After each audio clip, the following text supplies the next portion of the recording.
In the heart of a chilly London winter, as soft flakes of snow began to settle on the city's cobblestone streets, an unusual buzz spread through Buckingham Palace.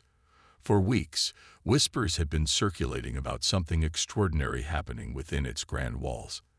This time, it wasn't just another state banquet or royal ceremony. It was something special, something different. King Charles II had decided to do something no British monarch had done before: celebrate the Chinese Lunar New Year in true royal fashion. The idea had come to him during one of his quiet moments of reflection. Sitting by the fireplace in his private study, he thought about how Britain had always been a melting pot of cultures. Over centuries, people from all over the world had made this island their home, bringing with them traditions, stories, and customs that enriched the nation's tapestry. And among these vibrant threads was the Chinese community, a group that had contributed so much to British life, yet often remained in the background. Why not shine a spotlight on their heritage? Why not honor their most cherished festival? With that thought, plans quickly took shape. The palace staff sprang into action, transforming the usually solemn corridors of Buckingham Palace into a celebration waiting to happen. Every detail mattered, from the red silk banners hanging elegantly along the staircases to the delicate paper lanterns swaying gently above the entrance hall. It wasn't just decoration, it was symbolism: red for good fortune, gold for prosperity, and dragons for strength. Even the scent of sandalwood wafted through the air, adding an exotic touch that transported visitors to faraway lands. But it wasn't just about appearances. Behind closed doors, meetings were held to ensure everything felt authentic and respectful. Advisors fluent in Chinese culture joined forces with chefs, artists, and performers to create an experience that would resonate deeply with both the guests and the royal family themselves. Menus were carefully crafted, blending classic British flavors with traditional Chinese dishes like dumplings and longevity noodles. Musicians practiced melodies that would weave together East and West seamlessly. Every decision carried meaning, every choice told a story. Outside the palace, anticipation grew. News of the event spread like wildfire, capturing the imagination of people across the country. Invitations went out to prominent figures from the British-Chinese community, including entrepreneurs, scholars, and artists who had made significant contributions to society. Local families eagerly prepared for the occasion, dressing up in their finest clothes adorned with lucky symbols. Children clutched red envelopes filled with coins, excited to share their traditions with royalty. Meanwhile, international media outlets buzzed with speculation about what this historic celebration might mean for cultural relations between Britain and China. For King Charles, however, this wasn't just about diplomacy or headlines. It was personal. He wanted to show the world, and perhaps himself, that unity could be found even in differences.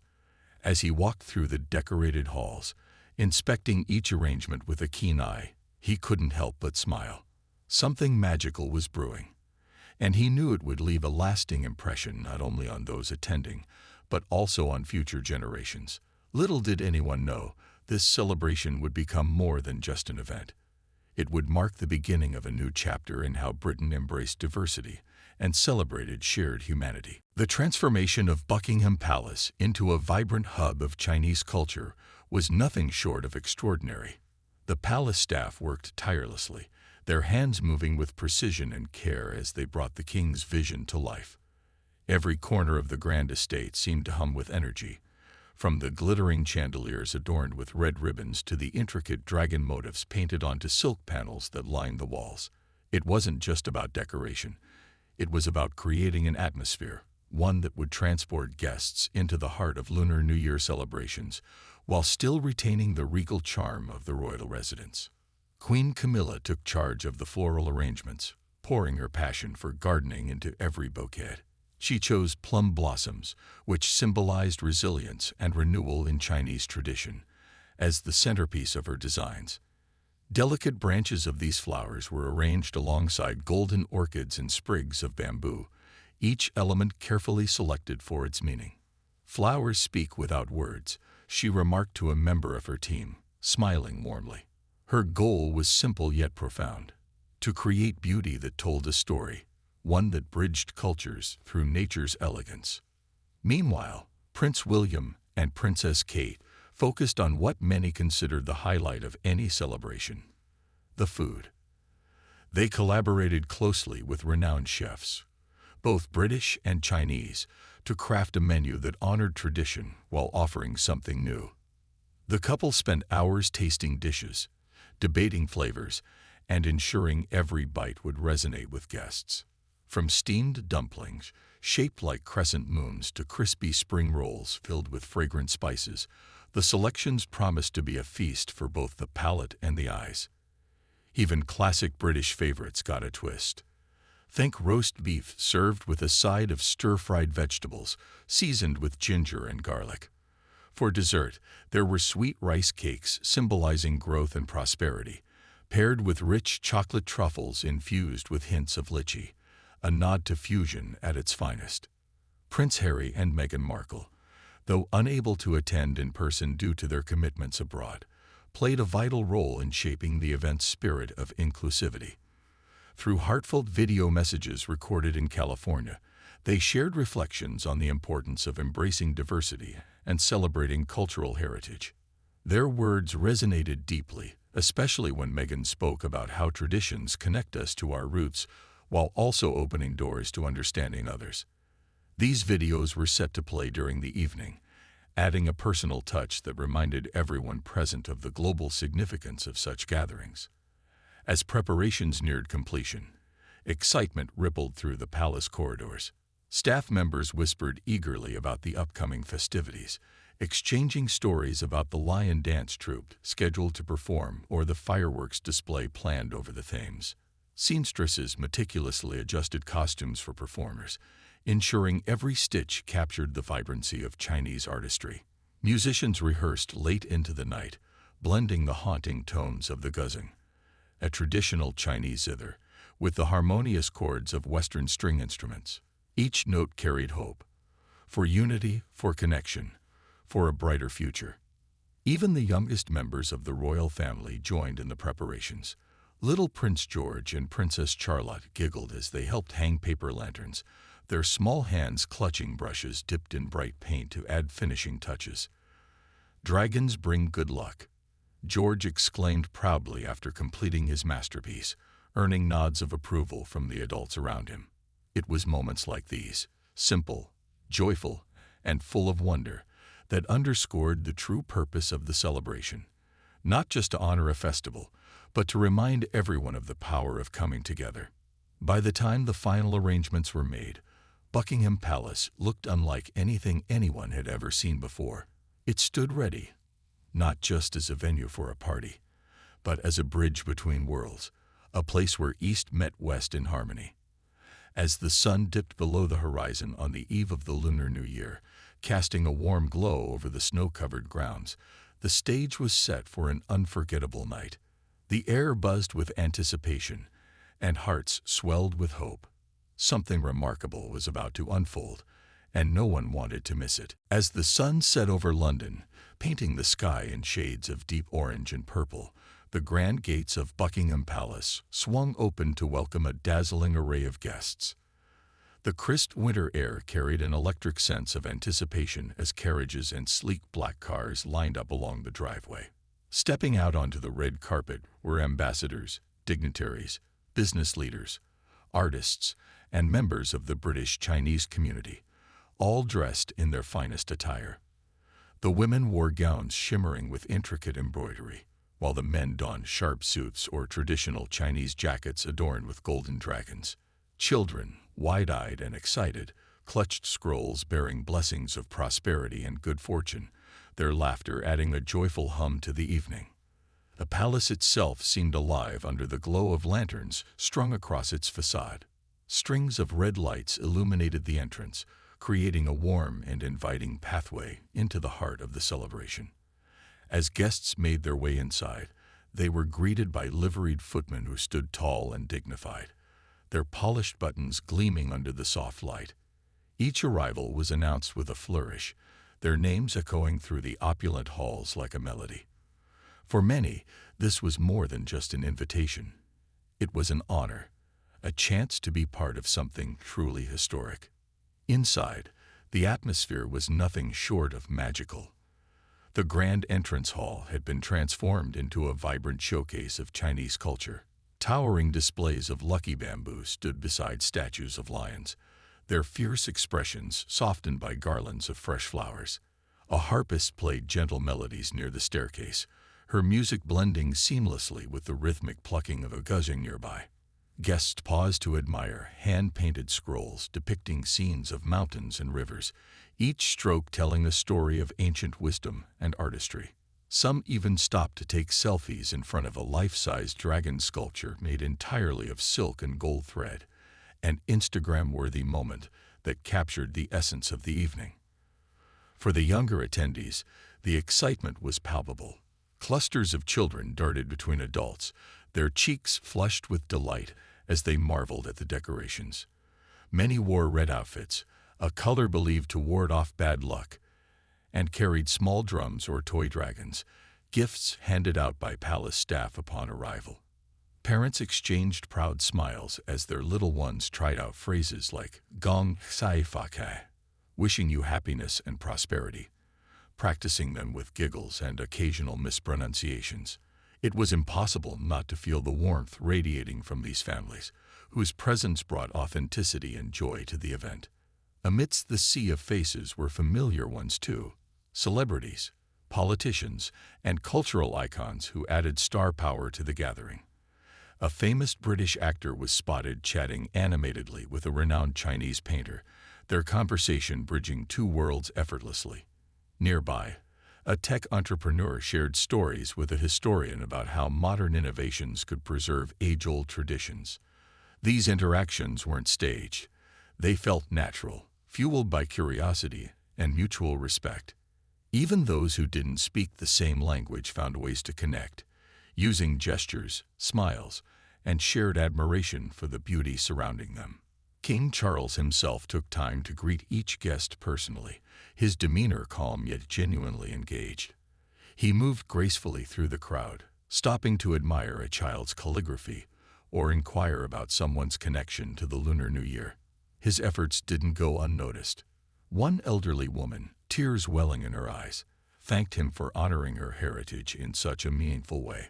"This means so much to us," she said softly, clutching her hands together.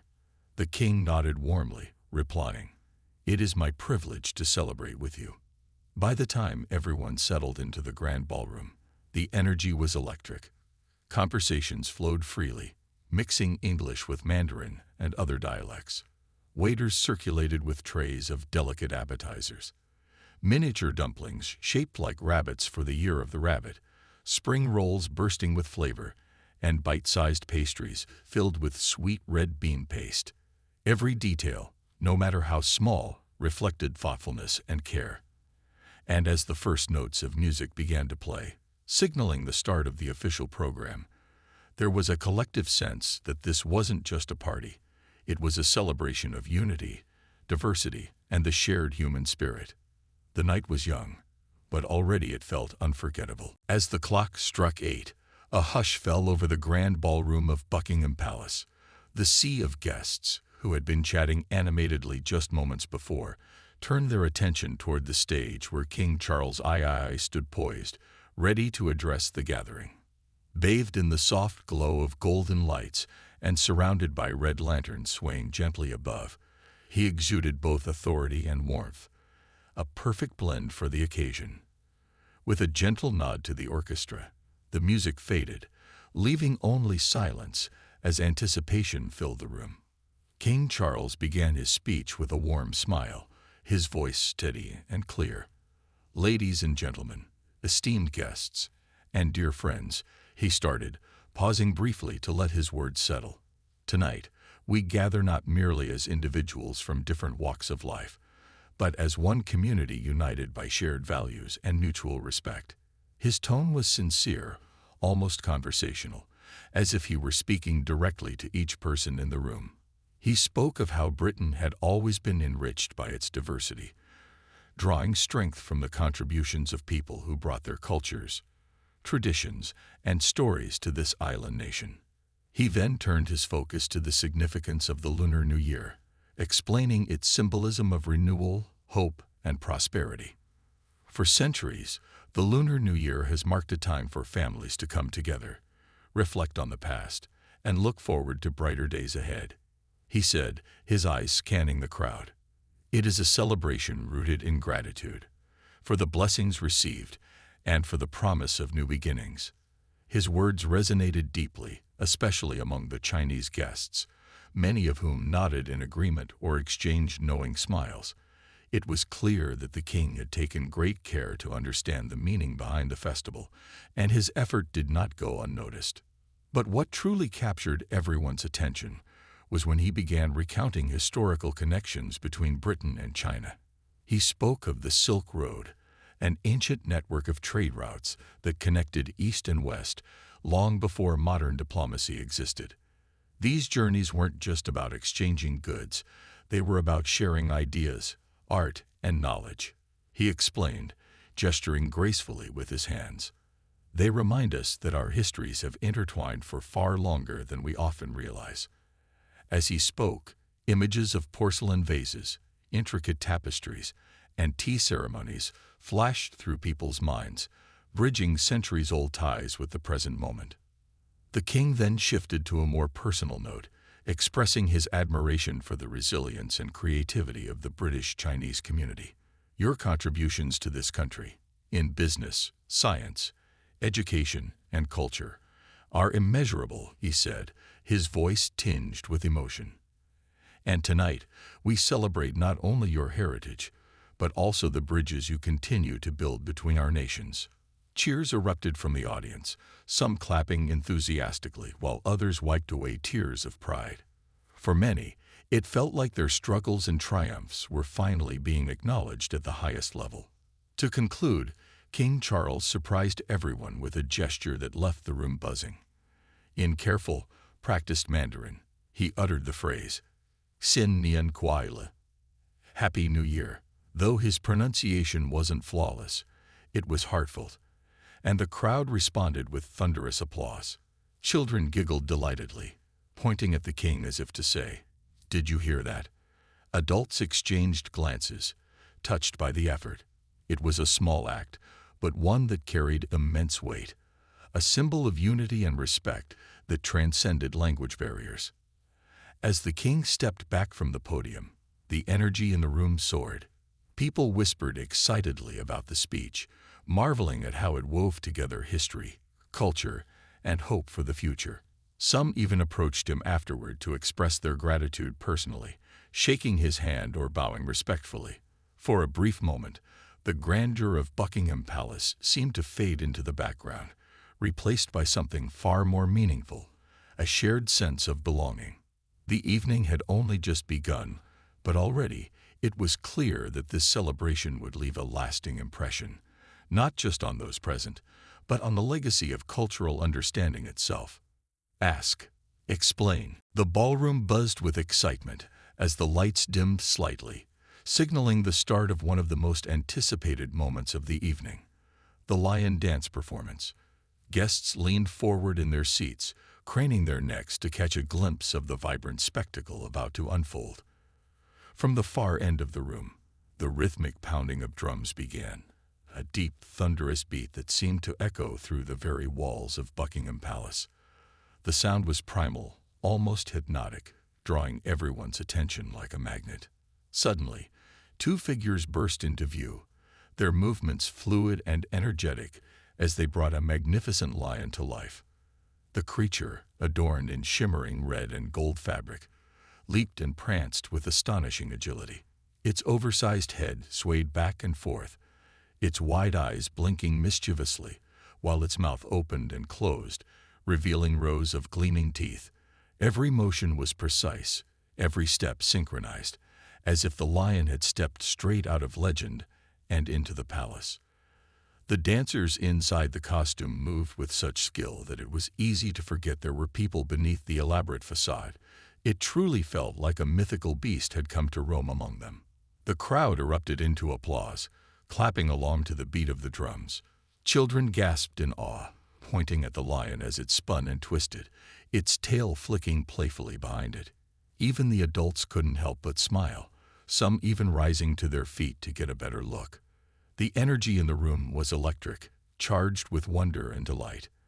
As the lion danced closer to the stage, weaving between tables and dodging surprised yet delighted guests, the drummers increased the tempo, building anticipation for what would come next.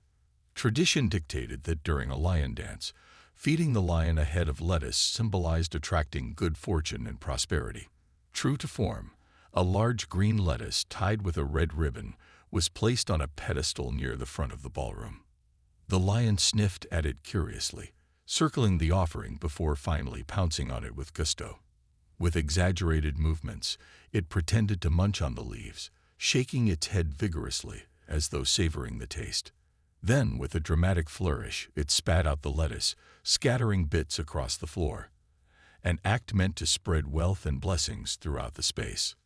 King Charles watched the scene unfold with fascination, his expression one of pure amusement. When the lion approached him, bowing low as if paying respects, he chuckled warmly and reached out to feed it another piece of lettuce. The playful interaction drew laughter from the audience, breaking down any remaining barriers between royalty and guest. For those few minutes, it didn't matter who you were or where you came from. Everyone was united by the joy of the moment. What made the performance even more special was how seamlessly it blended tradition with modernity. While the lion itself was crafted using age-old techniques passed down through generations, the music accompanying it incorporated both traditional Chinese instruments and Western percussion.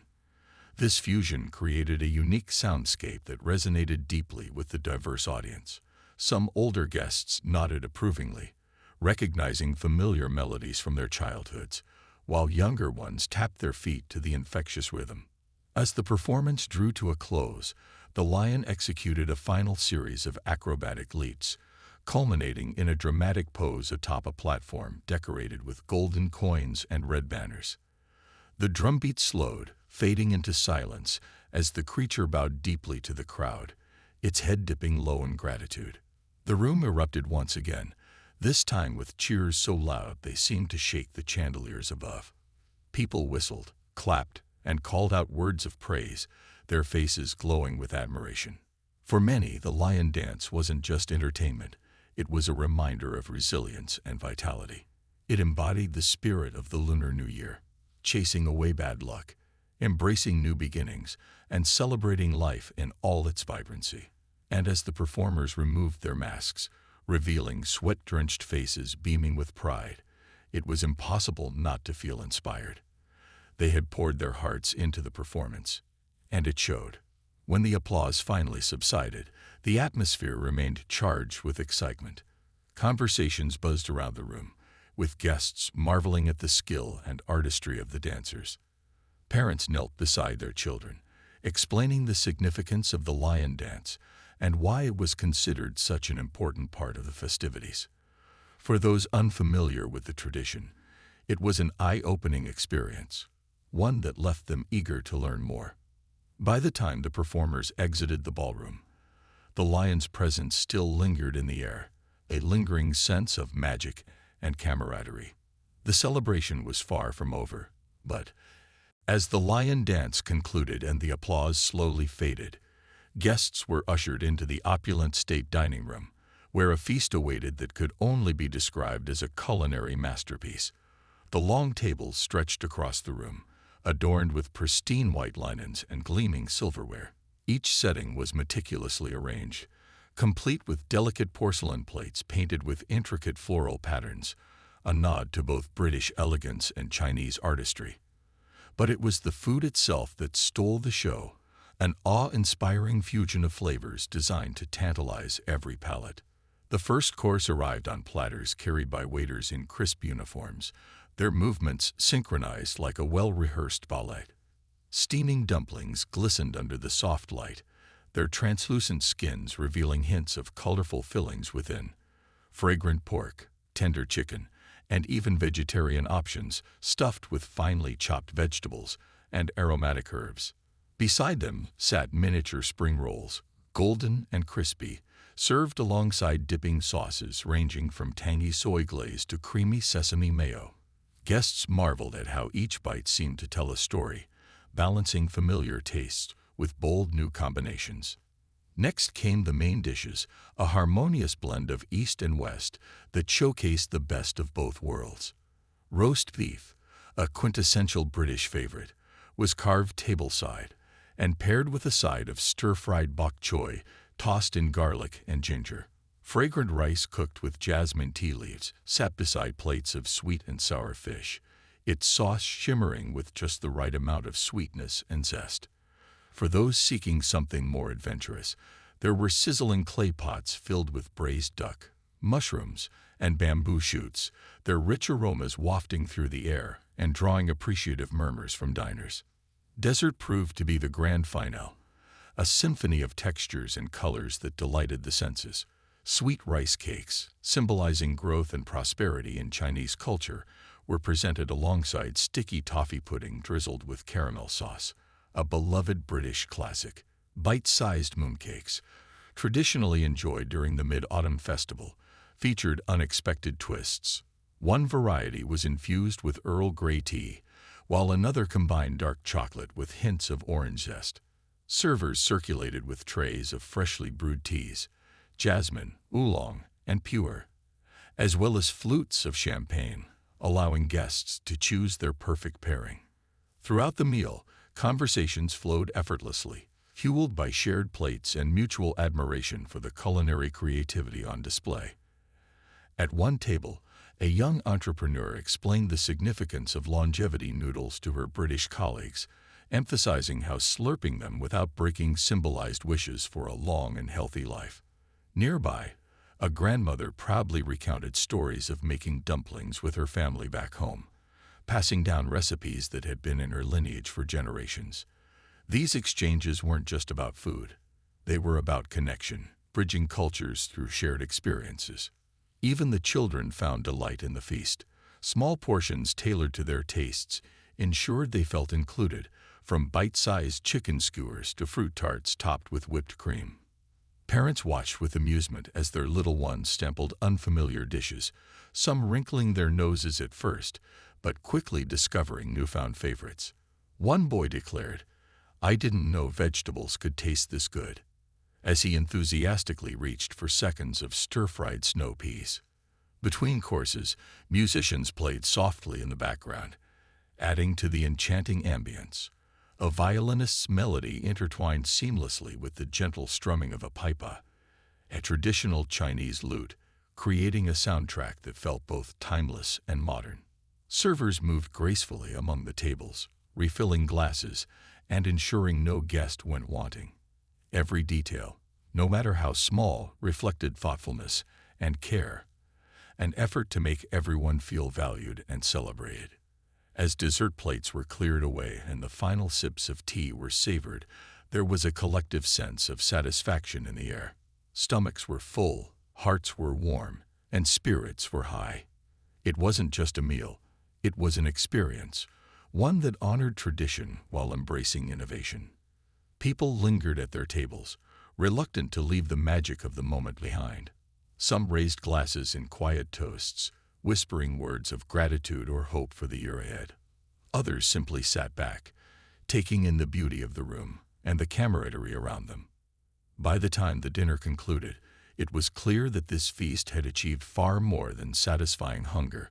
It had fostered understanding, sparked curiosity, and created memories that would last a lifetime. As guests prepared to move on to the next part of the celebration, they did so with smiles on their faces and a renewed appreciation for the. As the evening deepened, the royal family led their guests to a viewing platform overlooking the River Thames, where an awe-inspiring funnel awaited. The air was crisp and cool, carrying with it the faint scent of winter mingled with the excitement buzzing among the crowd. Bundled in elegant coats and scarves, guests murmured in anticipation as they took in the breathtaking view of London's iconic skyline. The river shimmered under the moonlight, its surface reflecting the glow of city lights like a canvas waiting to be painted with bursts of color. King Charles stood at the forefront of the platform, his expression serene yet filled with quiet pride.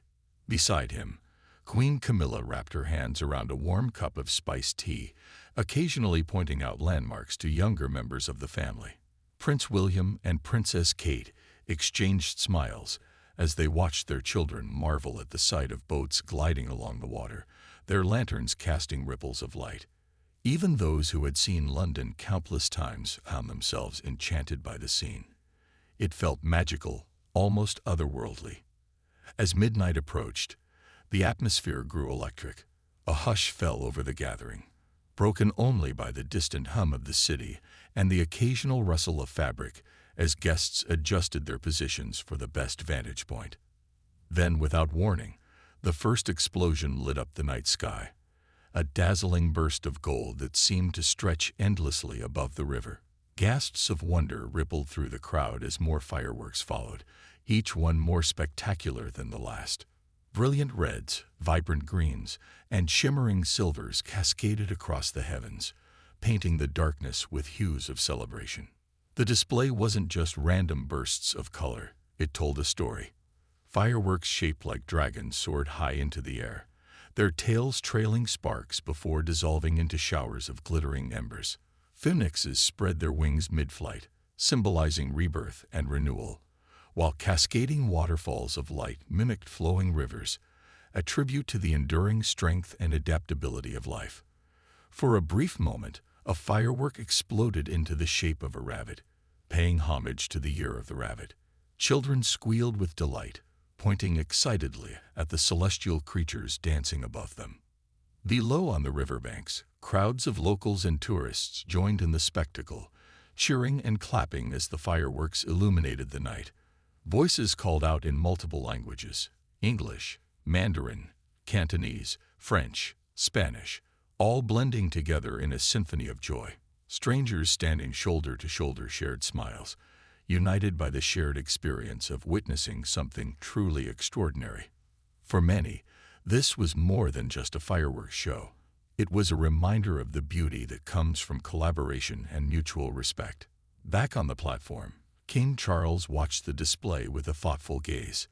He turned to a nearby guest, saying softly, "This is what we strive for, a world where differences are celebrated, not feared." His words resonated deeply, especially against the backdrop of such a vivid celebration of unity. Others nodded in agreement, some even tearing up as they realized the significance of the moment. It wasn't just about honoring Chinese traditions or showcasing British hospitality. It was about creating a space where everyone belonged. As the final fireworks erupted in a grand crescendo, bathing the entire city in radiant light, the crowd erupted into applause. Cheers echoed across the Thames, bouncing off buildings and filling the night with sound. Some guests hugged one another, overwhelmed by the emotion of the evening, while others simply stood still, taking it all in.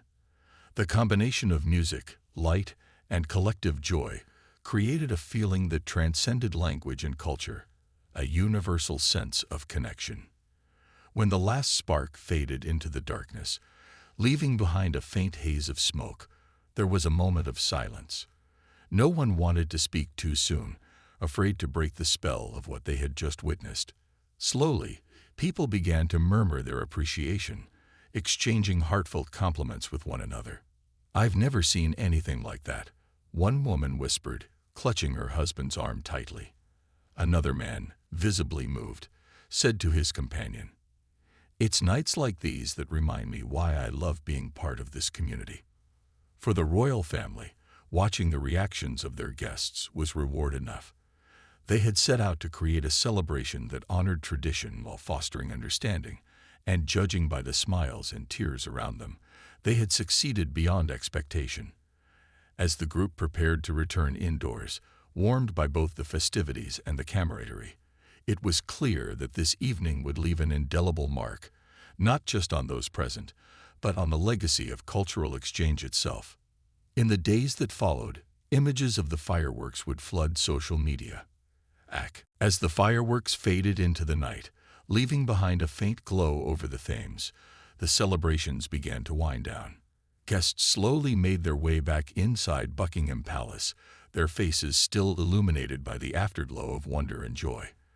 The grand halls, now quieter but no less enchanting, seemed to hold on to the energy of the evening like a cherished memory.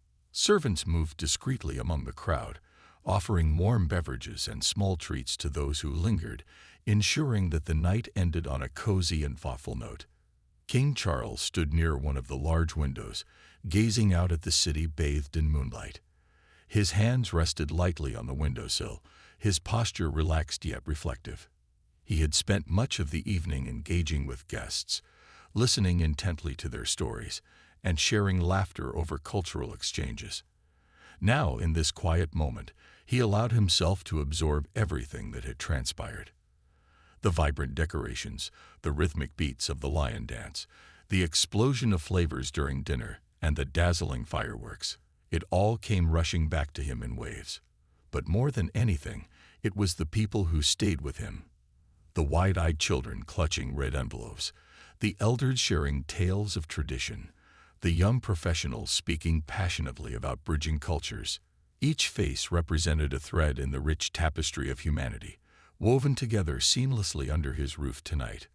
Queen Camilla joined him by the window, her voice soft as she spoke.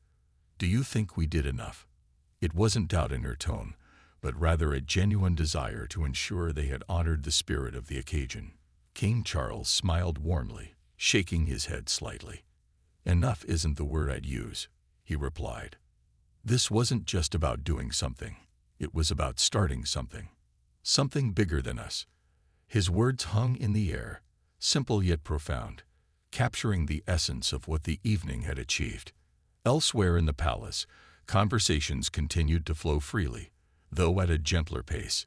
In one corner, a group of teenagers animatedly discussed the symbolism behind the dragon motifs, comparing them to creatures from British folklore like Street George's legendary adversary. Nearby, two businessmen, one British, one Chinese, exchanged contact information, already brainstorming ideas for future collaborations. At another table, a grandmother taught a curious child how to write happiness in calligraphy, her steady hand guiding the brush across paper. These moments, seemingly small, carried immense weight. They were seeds planted in fertile ground, destined to grow into lasting connections.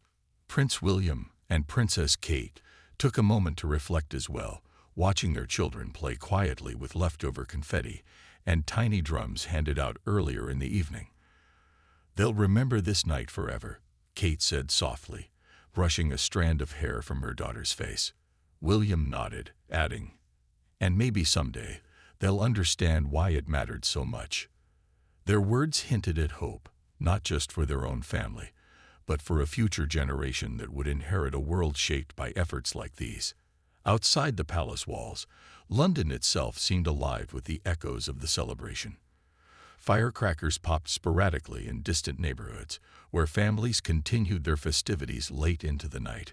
Red lanterns swayed gently in shop windows, casting warm light onto frosty streets. Social media buzzed with photos and videos from the event. Hashtags like #Lunar New Year at the Palace trending globally. People who hadn't been there expressed awe and admiration, while those who had attended shared heartfelt messages about feeling seen, valued, and celebrated. Back inside, as the final guests prepared to leave, each was handed a small parting gift, a beautifully crafted box containing a single red envelope and a handwritten note from King Charles. Inside the envelope was a golden coin engraved with the image of a dragon, symbolizing good fortune and strength. The note read simply, "May this new year bring you prosperity, peace, and unity." It was a gesture that encapsulated the entire evening, thoughtful, meaningful, and deeply personal.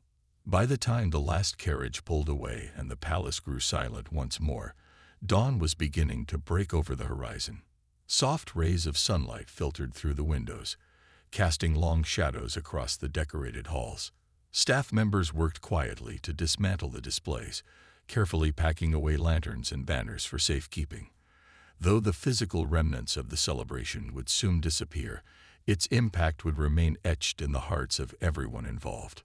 For King Charles, this event marked not an endpoint, but a beginning, a step toward fostering greater understanding and appreciation between cultures. As he retired to his chambers, he felt a deep sense of fulfillment.